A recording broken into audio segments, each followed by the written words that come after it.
கரூரில் திமுக முப்பெரும் விழா. முதலமைச்சர் மு.க. ஸ்டாலின் பங்கேற்பு. 6 பேருக்கு விருதுகள் வழங்கல். திராவிட முன்னேற்ற கழகத்தின் முப்பெரும் விழா வரும் செப்டம்பர் 17ஆம் தேதி கரூர் கோடங்கிப்பட்டியில் பிரம்மாண்டமாக நடைபெற உள்ளது. இந்த விழாவில் முதலமைச்சரும் திமுக தலைவருமான மு.க. ஸ்டாலின் பங்கேற்று சிறப்புரையாற்ற உள்ளார். மேலும் கட்சி பணியில் சிறந்து விளங்கிய 6 பேருக்கு திராவிட தலைவர்களின் பெயரிலான விருதுகளை வழங்க உள்ளார். ஒவ்வொரு ஆண்டும் செப்டம்பர் 17ஆம் தேதி அண்ணா பிறந்த நாள், பெரியார் பிறந்த நாள் மற்றும் திமுக தொடங்கப்பட்ட நாள் ஆகிய 3ஐயும் இணைத்து முப்பெரும் விழா என்ற பெயரில் திமுக கொண்டாடி வருகிறது. இந்த ஆண்டுக்கான விழா கரூரில் உள்ள கோடங்கிப்பட்டியில் சுமார் 50 ஏக்கர் நிலப்பரப்பில் பிரம்மாண்டமான ஏற்பாடுகளுடன் நடைபெறுகிறது.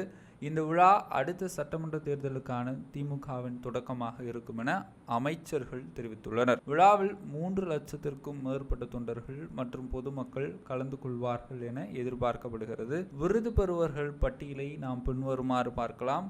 கழக பணியில் சிறந்து விளங்கிய மூத்த முன்னோடிகளுக்கு பின்வரும் விருதுகள் வழங்கப்படுவதாக கூறப்படுகின்றன. பெரியார் விருது திமுக துணை பொதுச் செயலாளரும் நாடாளுமன்ற குழு தலைவருமான கனிமொழி கருணாநிதி அவர்களுக்கு இவ்விருது வழங்கப்படுகிறது.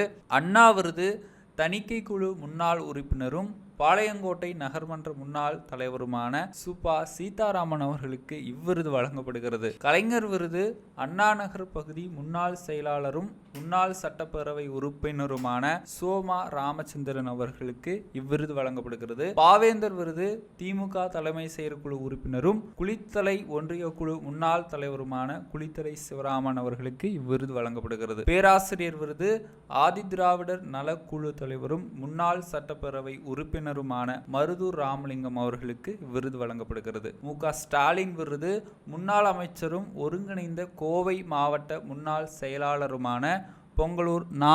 பழனிசாமி அவர்களுக்கு இவ்விருது வழங்கப்படுகிறது. விழாவில் கலந்து கொள்ளும் முதலமைச்சர் மு.க. ஸ்டாலின் காலை 10:30 மணிக்கு விமானம் மூலம் திருச்சி வந்து அங்கிருந்து கார் மூலம் கரூர் புறப்படுகிறார். மாலை 6 மணி அளவில் விழா நடைபெறும் இடத்திற்கு வந்து விருதுகள் வழங்கி சிறப்புரையாற்ற உள்ளார். முதலமைச்சரின் வருகையை முன்னிட்டு கரூரில் பலத்த போலீஸ் பாதுகாப்பு ஏற்பாடுகள் செய்யப்பட்டுள்ளன.